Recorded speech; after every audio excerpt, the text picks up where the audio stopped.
Hello guys, I'm Olavi. Today's bedtime story I prepared for you is The Tale of Peter Rabbit by Beatrix Potter. Then would you like to listen to my voice before you go to bed? Follow me please. The Tale of Peter Rabbit by Beatrix Potter. Once upon a time, there were four little rabbits, and their names were Flopsy, Mopsy, Cottontail, and Peter. They lived with their mother in a sandbank, underneath the root of a very big fir tree. "Now, my dears," said old Mrs. Rabbit one morning, "you may go into the fields or down the lane, but don't go into Mr. McGregor's garden. Your father had an accident there. He was put in a pie by Mrs. McGregor. Now, run along, and don't get into mischief. I'm going out." Then old Mrs. Rabbit took a basket and an umbrella and went through the wood to the baker's. She bought a loaf of brown bread and 5 currant buns. Flopsy, Mopsy, and Cottontail, who were good little bunnies, went down the lane to gather blackberries. But Peter, who was very naughty, ran straight away to Mr. McGregor's garden and squeezed under the gate. First, he ate some lettuces and some French beans, and then he ate some radishes, and then, feeling rather sick, he went to look for some parsley. But round the end of a cucumber frame, whom should he meet but Mr. McGregor? Mr. McGregor was on his hands and knees planting out young cabbages, but he jumped up and ran after Peter, waving a rake and calling out, "Stop, thief!" Peter was most dreadfully frightened. He rushed all over the garden, for he had forgotten the way back to the gate. He lost one of his shoes among the cabbages, and the other shoe amongst the potatoes. After losing them, he ran on 4 legs and went faster, so that I think he might have got away altogether if he had not unfortunately run into a gooseberry net and got caught by the large buttons on his jacket. It was a blue jacket with brass buttons, quite new. Peter gave himself up for lost and shed big tears.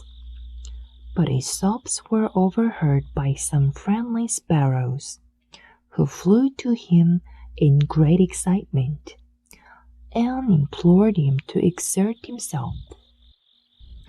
Mr. McGregor came up with a sieve which he intended to pop upon the top of Peter, but Peter wriggled out just in time, leaving his jacket behind him, and rushed into the tool shed and jumped into a can. It would have been a beautiful thing to hide in, if it had not had so much water in it. Mr. McGregor was quite sure that Peter was somewhere in the tool shed, perhaps hidden underneath a flower pot. He began to turn them over carefully, looking under each. Presently, Peter sneezed. "Kerch!"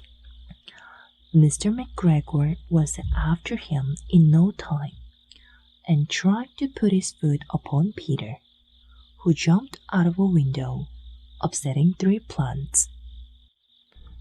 The window was too small for Mr. McGregor, and he was tired of running after Peter. He went back to his work. Peter sat down to rest. He was out of breath and trembling with fright. and he had not the least idea which was to go. Also, he was very damp with sitting in that can. After a time, he began to wander about, going lippity, lippity, not very fast, and looking all around.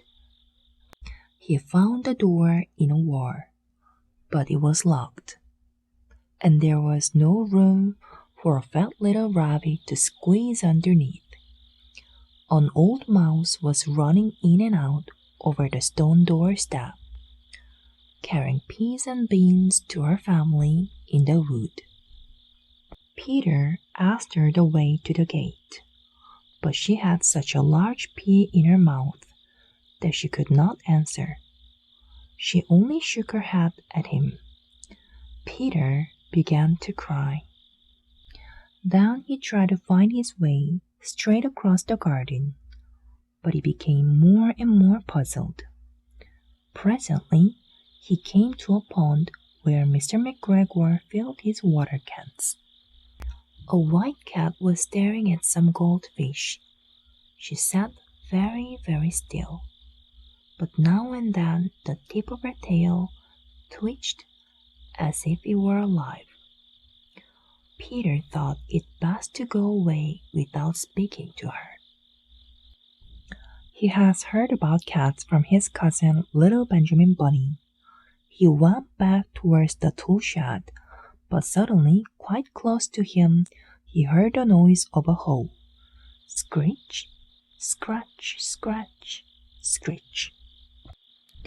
Peter scuttered underneath the bushes, but presently, as nothing happened, he came out and climbed upon a wheelbarrow and peeped over. The first thing he saw was Mr. McGregor hoeing onions. His back was turned towards Peter, and beyond him was the gate. Peter got down very quietly off the wheelbarrow and started running as fast as he could go, along a straight walk behind some black currant bushes. Mr. McGregor caught sight of him at the corner, but Peter did not care. He slipped underneath the gate and was safe at last in the wood outside the garden. Mr. McGregor hung up the little jacket and the shoes for a scarecrow to frighten the blackbirds. Peter never stopped running or looked behind him till he got home to the big fir tree. He was so tired that he flopped down upon the nice soft sand on the floor of the rabbit hole and shut his eyes. His mother was busy cooking. She wondered what he had done with his clothes. It was the second little jacket and pair of shoes that Peter had lost in a fortnight. I'm sorry to say that Peter was not very well during the evening.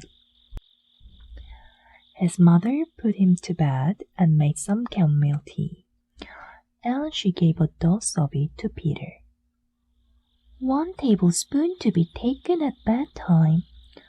But Flopsy, Mopsy, and Cottontail had bread and milk and blackberries for supper.